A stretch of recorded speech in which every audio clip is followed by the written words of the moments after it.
Good morning. We thought we would just pop on here and kind of update you on Dave's recovery progress and kind of our thoughts and whatnot. Yeah, when we did the video last week about my bike crash and all the stuff went involved with that, I was kind of blown away by all the comments and the questions, and so we thought we should probably just easier to maybe do another video and talk about how things are going. So First of all, he had a doctor's appointment this week, and everything is looking good. The Yep. lung is healing. Yep, lungs clear, ribs are still broke. Ribs are Um, still broke. Those will just take time. And in fact, there's no other doctor's appointment scheduled. So everything's a Yeah. green light from here. It's just a matter of recovery.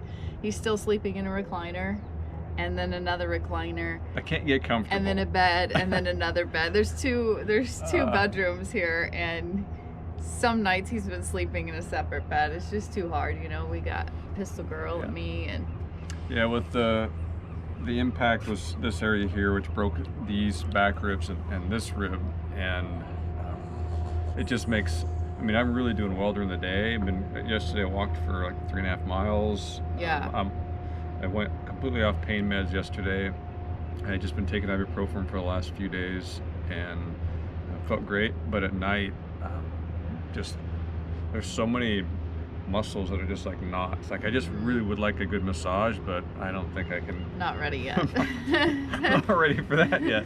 But yeah, so a couple hours here and there at night's about it. But you know, And I noticed still when you fall asleep, and it was really bad in the beginning, within like 10 or 15 seconds of falling asleep, a lot of like this happening, like his whole body is having tremors, and I noticed you still are doing that. It's less, but you still are doing that. yeah. So The mind's a weird thing, and I can't help but wonder if isn't, because I don't remember anything about the crash, and I know based on the damage to me and pretty much everything I was wearing, my helmet, my glasses, my Garmin, my clip-on cleats for my shoes. I actually saw my bike and went and picked it up at the fire hall. It's scraped up a bit. The crankshaft is definitely tweaked. I didn't inspect it that close, but based on everything that happened, it was a pretty, in that fact that I was going pretty fast when I impacted the pavement.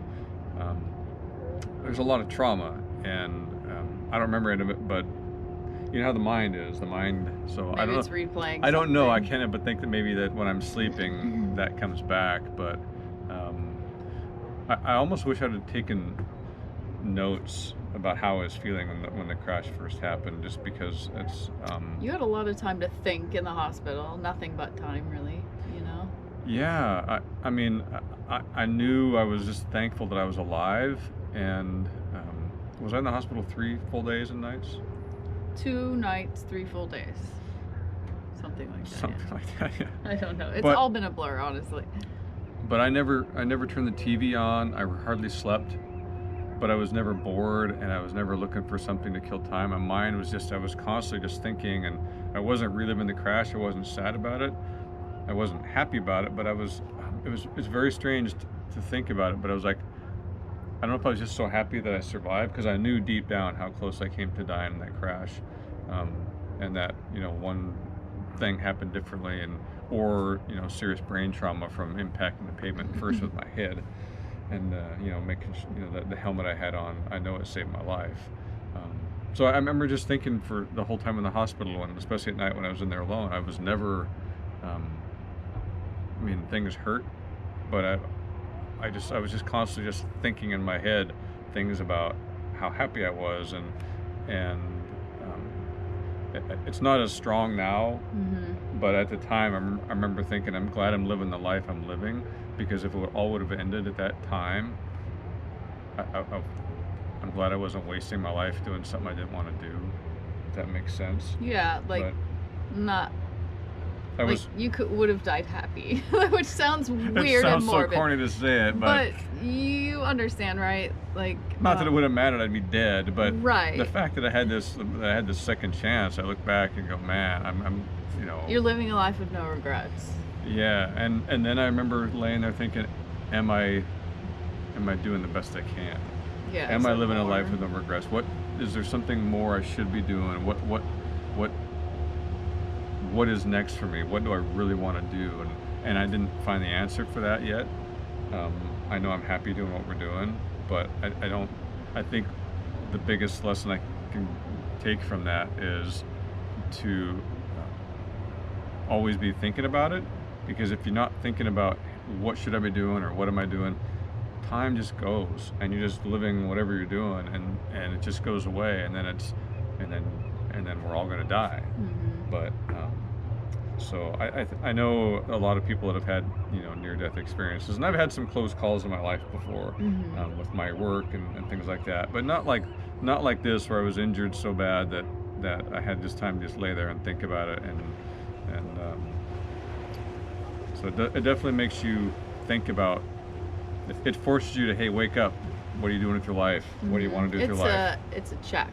Yeah, it's a check. It's a check. It's a check-in for sure. Yeah. Also, I wanted to mention that a lot of people assume, based on, and I can understand why, based on what I said, that I hit a car, because what I recall is I was going on not a very well traveled road, just not very many cars. It's actually the Oregon Coast bike route, and so there's typically lots of bikes on it. And I'm on my time trial bike going basically the speed of traffic, which is 30 to 35 miles an hour. And there's no one in front of me and no one behind me. I'm all alone on this road. But I have this vague thought, memory, dream that this car is getting ready to, that's up ahead on a road coming out, is going to pull out on the right. It's going to pull out in front of me, and it's close. That's the vague memory I have. And the next thing I know, I'm standing up talking to medics. I have no recollection of the crash. I'm covered in road rash. My back's in a lot of pain, but I don't remember any of it. But I remember asking, what about the car? And a medic said there was no car here. So I did not hit a car. There was no car. I couldn't describe a car. There was no one there. And so I still haven't found out exactly who called it in and how that came about. But in a weird way, and this is going to sound weird, but I don't care. I mean, it doesn't matter at this point. I can understand if this happened to one of my friends or someone I know, but what happened, who hit you, or who caused this, and, you know, find out the details. And there's a part of me that's like, hey, it happened, I'm alive. I don't even care. I know that sounds weird to say it, but whatever happened, and I'm here, and I'm going to move forward, and life goes on. I might need new bike parts, I need a new helmet, I need new glasses, I need a new garment, I need new bike, I need pretty much everything replaced. It'll be another. But I just need to mend. I don't have. Yeah. She doesn't have to replace. Don't have to replace you. Don't have to replace me. Not yet. Not this time. Not this time. But a lot of people ask about if I can still ride bikes, and the answer is yes. I think it will make me even more aware than I have been about things. I might ride more gravel roads and mountain biking, but if you don't love cycling, I could see where it'd be like the risk isn't worth the reward. But whatever it is that you love to do, there may be some risk to it, and you know, I don't want to live my life not doing what I love. I just want to find ways to be as careful as I can, but I can't imagine my life without cycling. It's part of me, and it's what drives me. It's what makes me get up and go some days, and I love the benefits from it. But I'm not skydiving or bungee jumping or, you know. There's a risk involved in anything. Driving a car has more risk than. I know. You know, but nearly 40,000 people a year die in car crashes, but we all get in the car and drive every day. Right. You know, so you just personally have to weigh the risk versus benefit. Yes. For If I didn't love different. cycling, I would be like, oh, that's enough of that crap. I'm done with that. But I just need to you know, move on, and of course I haven't been able to get back on the horse again because I have other bikes, but I don't have a helmet for one. We need to get that. And she's not going to let me get on a bike. Not yet. Not yet. I told her yesterday, I said, I think I can go fishing. She's like, I don't think so. But I mean, he's not supposed to lift over 5 pounds, so how's he reeling a fish in? I'll fish for smaller fish. Okay. Well, I had my follow-up appointment with my doctor, who was the one who treated me and cut a hole in my side of the scalpel and shoved a tube inside me and yanked. One of the comments in our video from last week when we were talking about the crash had the tube pulled out, and everyone told me it's longer than you think. It's going to feel longer than you think, and no one mentioned that it was worse coming out than going in. They were just wanting me to figure it out for myself. But one of the comments nailed it. It was like he was trying to start a lawnmower. Yeah. Because I was expecting like pulling the tube out like this, but it was literally he yanked that tube out and slapped that patch on there, and was like, well, I guess you can go home now. Yeah. But It was wild. it was pretty wild. But back to being in the hospital right away. As soon as I got there, you just kept apologizing over and over. I remember You that. probably apologized 10 times in the first hour. You just were like, I'm so sorry. I'm so sorry. I think I was so upset that I inconvenienced people. I made people worry, and you know, I'm you know how I don't like sympathy. I don't.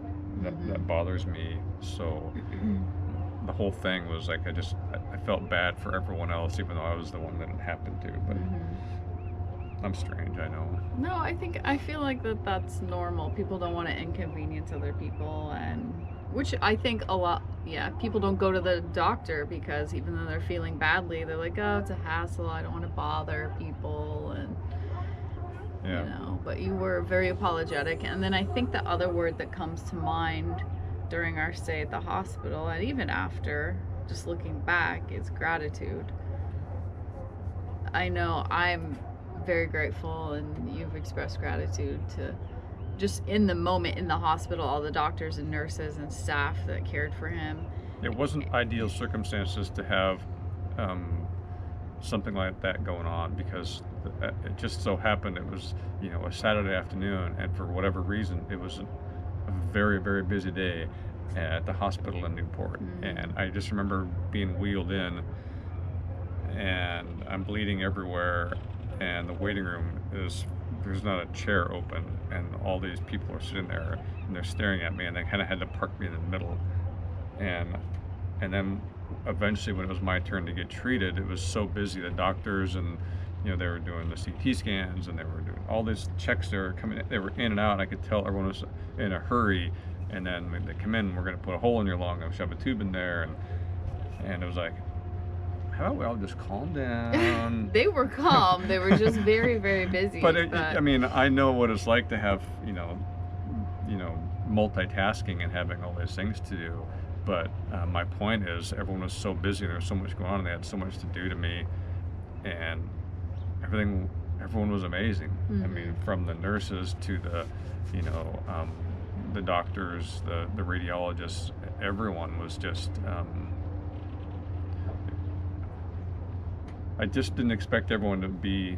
I don't know why, but I mean, everyone seemed like they were all going above and beyond for me, and so I guess that's why they're healthcare professionals. Yeah, gratitude within the hospital, and then in the bigger picture of things, just gratitude that you've survived, and that. And the outpouring of people checking on me. I mean, almost every day, and that's. Oh my gosh, yeah, our friends Roger and Jenny sent a care package from California. There's a friend we didn't know we even had from Corvallis that heard the news, and he just hopped in his van and came over and brought a package to us here. Just some things to cheer Dave up, and it's the outpouring of support has been overwhelming and welcome. It's been neat to see how many people we actually reach, because we don't honestly know that, and so that's been kind of a neat thing to see how many. Another point of gratitude is we're grateful we have this place to stay and recover, and Dave's able to be Goldilocks on all the pieces of furniture to find a place that's comfortable to sleep, and so we're really thankful to Lyle and Diane for offering that to us. And I would have been in a hotel without that, you know, which.